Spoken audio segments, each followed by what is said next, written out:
পাঠ করে শোনাচ্ছি বনফুল রচিত অনুগল্প সুরমা। এ কি, তুমি এসেছো? এ যে প্রত্যাশার অতীত।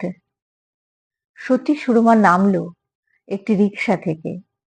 রিক্সাতে আরেকটি লোক বসেছিল, ময়লা কাপড় জামা পরা, কুণ্ঠিত, লজ্জিত।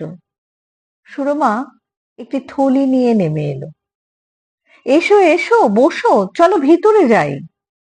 না, আমি বসতে আসিনি, এইটি ফেরত দিতে এসেছি। কি ওটা? সুরমা জবাব দিল না। তার চোখের দৃষ্টিতে আগুনের ঝলক দেখে ভয় পেয়ে গেলাম। কি আছে ওই থলিতে? তুমি যে গয়না আর টাকা পাঠিয়েছিলে আমার জন্যে। তুমি বেহায়া নির্লজ্জ, তাই টাকা দিয়ে আমাকে কিনতে চাও।